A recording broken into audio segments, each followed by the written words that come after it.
बिस्मिल्लाहिर्रहमानिर्रहीम। अस्सलाम वालेकुम नाज़रीन।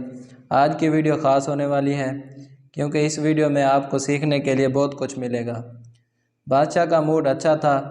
वो नौजवान वज़ीर की तरफ मुड़ा और मुस्कुरा कर पूछा, तुम्हारी ज़िंदगी की सबसे बड़ी ख्वाहिश क्या है? वज़ीर शर्मा गया, इसने मुंह नीचे कर लिया। बादशाह ने कह के लगाया और बोला, तुम घबराओ मत, बस अपनी ज़िंदगी की सबसे बड़ी ख्वाहिश बताओ।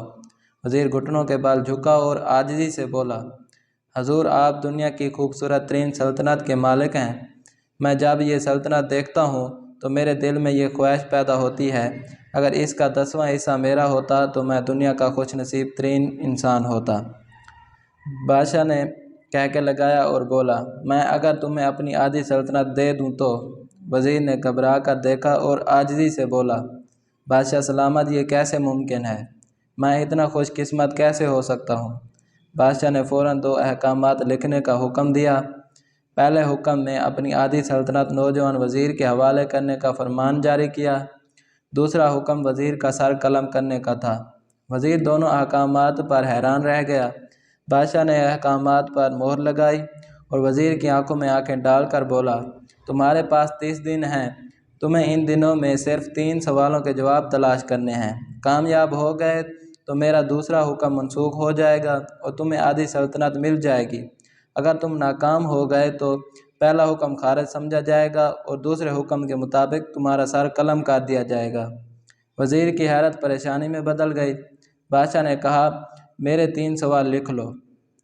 वज़ीर ने लिखना शुरू कर दिए। बादशाह ने कहा, इंसान की ज़िंदगी की सबसे बड़ी सच्चाई क्या है? वो रुका और बोला, दूसरा सवाल, इंसान की ज़िंदगी का सबसे बड़ा धोखा क्या है? तीसरा सवाल, इंसान की ज़िंदगी की सबसे बड़ी कमज़ोरी क्या है? बादशाह ने इसके बाद नकारे पर चोट लगवाई और बाआवाज़ बुलंद कहा, तुम्हारा वक्त शुरू हो गया। वज़ीर ने दोनों परवाने उठाए और दरबार से दौड़ लगा दी। इसने इस शाम मुल्क भर के दानिशवर, अदीब, मुफक्किर और ज़हीन लोग जमा किए और सवाल इनके सामने रखे। मुल्क भर के दानिशवर सारी रात बहस करते रहे, लेकिन वो पहले सवाल पर ही कोई मुतफ़िक का जवाब ना दे सके। वज़ीर ने दूसरे दिन दानिशवर बढ़ा दिए, लेकिन नतीजा वही निकला। वो आने वाले दिनों में लोग बढ़ाता रहा, मगर इसे कोई तसल्ली बख्श जवाब ना मिल सका। यहाँ तक कि वो मायूस होकर दारुल हुकूमत से बाहर निकल गया। वो पूरे मुल्क में मारा मारा फिरता रहा, शहर शहर, गांव गांव की खाक छानता रहा। शाही लिबास फट गया, पगड़ी ढीली होकर गर्दन में लटक गई, जूते फट गए और पाँव में छाले पड़ गए। यहाँ तक कि शर्त का आखिरी दिन आ गया। अगले दिन इसने दरबार में पेश होना था। वज़ीर को यकीन था ये इसकी ज़िंदगी का आखिरी दिन है। कल इसकी गर्दन काट दी जाएगी और जिस्म शहर के मरकज़ी पुल पर लटका दिया जाएगा। वो मायूसी के आलम में दारुल हुकूमत की कच्ची आबादी में पहुंच गया। आबादी के आखिरी सिरे पर एक फ़कीर की झोंपड़ी थी। वो गिरता पड़ता इस कुटिया तक जा पहुंचा। फ़कीर सूखी रोटी पानी में डुबोकर खा रहा था, साथ ही दूध का प्याला पड़ा था और फ़कीर का कुत्ता शराब शराब की आवाज़ के साथ दूध पी रहा था। फ़कीर ने वज़ीर की हालत देखी, कह के लगाया और बोला, जनाब अली, आप सही जगह पहुँचे हैं। आपके तीनों सवालों के जवाब मेरे पास हैं। वज़ीर ने हैरत से इसकी तरफ देखा और पूछा, आपने कैसे अंदाज़ा लगा लिया कि मैं कौन हूँ और मेरा मसला क्या है? फ़कीर ने सूखी रोटी के टुकड़े छाबे में रखे, मुस्कुराया, अपना बोरिया उठाया और वज़ीर से कहा, ये देखिए, आपको बात समझ आ जाएगी। वज़ीर ने झुककर देखा, बोरिए के नीचे शाही खुलात बिछी थी। ये वो लिबास था जो बादशाह अपने करीब तरीन वज़रा को इनायत करता था। फ़कीर ने कहा, जनाब अली, मैं भी कभी इस सल्तनत का वज़ीर था। मैंने भी आपकी तरह एक बार बादशाह से शर्त लगाने की गलती की थी। नतीजा आप खुद देख लीजिए। फ़कीर ने इसके बाद सूखी रोटी का टुकड़ा उठाया और दोबारा पानी में डुबोकर खाने लगा। वज़ीर ने दुखी दिल से पूछा, क्या आप भी जवाब तलाश नहीं कर सके थे? फ़कीर ने कह के लगाया और जवाब दिया, मेरा केस आपसे मुख्तलिफ था। मैंने जवाब ढूंढ लिए थे और बादशाह को बता भी दिए थे, लेकिन इसके बावजूद आधी सल्तनत का परवाना फाड़ा, बादशाह को सलाम किया और इस कुटिया में आकर बैठ गया। जब से मैं और मेरा कुत्ता दोनों मुतमईन ज़िंदगी गुजार रहे हैं।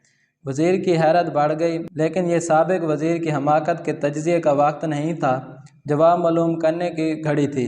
चुनाचे इसने फ़कीर से पूछा, क्या आप मुझे सवालों के जवाब दे सकते हैं? فقیر نے ہاں میں گردن ہلا کر جواب دیا، میں پہلے 2 سوالوں کا جواب مفت دوں گا، لیکن تیسرے جواب کے لیے تمہیں قیمت ادا کرنا ہوگی۔ وزیر کے پاس شرط ماننے کے سوا کوئی چارہ نہیں تھا، اس نے فوراً ہاں میں گردن ہلا دی۔ فقیر بولا، دنیا کی سب سے بڑی سچائی موت ہے۔ انسان کوئی بھی ہو، کچھ بھی ہو، وہ اس سچائی سے نہیں بچ سکتا۔ وہ رکا اور بولا، انسان کی زندگی کا سب سے بڑا دھوکہ زندگی ہے۔ ہر شخص زندگی کو دھمی سمجھ کر اس کے دھوکے میں آ جاتا ہے۔ فقیر کے دونوں جواب ناقابل تردید تھے۔ وزیر سرشار ہو گیا۔ اس نے اب تیسرے جواب کے لیے فقیر سے شرط پوچھی۔ فقیر نے کہکے لگایا، کتے کے سامنے سے دودھ کا پیالہ اٹھایا، وزیر کے ہاتھ میں دے دیا اور کہا، میں آپ کو تیسرے سوال کا جواب اس وقت تک نہیں دوں گا جب تک آپ یہ دودھ نہیں پیتے۔ وزیر کے ماتھے پر پسینہ آ گیا۔ اس نے نفرت سے پیالہ زمین پر رکھ دیا۔ وہ کسی قیمت پر کتے کا جھوٹا دودھ نہیں پینا چاہتا تھا۔ فقیر نے کندھے اچکائے اور کہا، تمہارے پاس اب 2 راستے ہیں، تم انکار کر دو اور شاہی جلاد کل تمہارا سر اتار دے گا، یا پھر تم یہ دودھ پی لو اور تمہاری جان بھی بچ جائے گی اور تمہیں آدھی سلطنت بھی مل جائے گی۔ فیصلہ بہرحال تمہیں کرنا ہے۔ وزیر مخمصے میں پھنس گیا۔ ایک طرف زندگی اور آدھی سلطنت تھی اور دوسری طرف کتے کا جھوٹا دودھ تھا۔ وہ سوچتا رہا یہاں تک کہ جان اور مال جیت گیا۔ وزیر نے پیالہ اٹھایا اور ایک ہی سانس میں دودھ پی گیا۔ فقیر نے کہکے لگایا اور بولا، میرے بچے، انسان کی سب سے بڑی کمزوری غرض ہوتی ہے جو کتے کا جھوٹا دودھ تک پینے پر مجبور کر دیتی ہے، اور یہ وہ سچ ہے جس نے مجھے سلطنت کا پروانہ پھاڑ کر اس کٹیا میں بیٹھنے پر مجبور کر دیا۔ میں جان گیا تھا، میں جوں زندگی کے دھوکے میں آؤں گا، میں موت کی سچائی کو فراموش کرتا جاؤں گا۔ میں موت کو جتنا فراموش کرتا رہوں گا، میں اتنا ہی غرض کی دلدل میں پھنستا جاؤں گا، اور مجھے روز اس دلدل میں سانس لینے کے لیے غرض کا غلیظ دودھ پینا پڑے گا۔ لہذا میرا مشورہ ہے، زندگی کی ان تینوں حقیقتوں کو جان لو، تمہاری زندگی اچھی گزرے گی۔ وزیر خجالت، شرمندگی اور خود ترسی کا تحفہ لے کر فقیر کی کٹیا سے نکلا اور محل کی طرف چل پڑا۔ وہ جوں محل کے قریب پہنچ رہا تھا، اس کے احساس شرمندگی میں اضافہ ہو رہا تھا۔ اس کے اندر ذلت کا احساس بڑھ رہا تھا۔ وہ اس احساس کے ساتھ محل کے دروازے پر پہنچا۔ اس کے سینے میں خوفناک ٹھیس اٹھی۔ وہ گھوڑے سے گرا، لمبی ہچکی لی اور اس کی روح قفس عنصری سے پرواز کر گئی۔ خدا حافظ ناظرین، ملتے ہیں اگلی ویڈیو کے ساتھ۔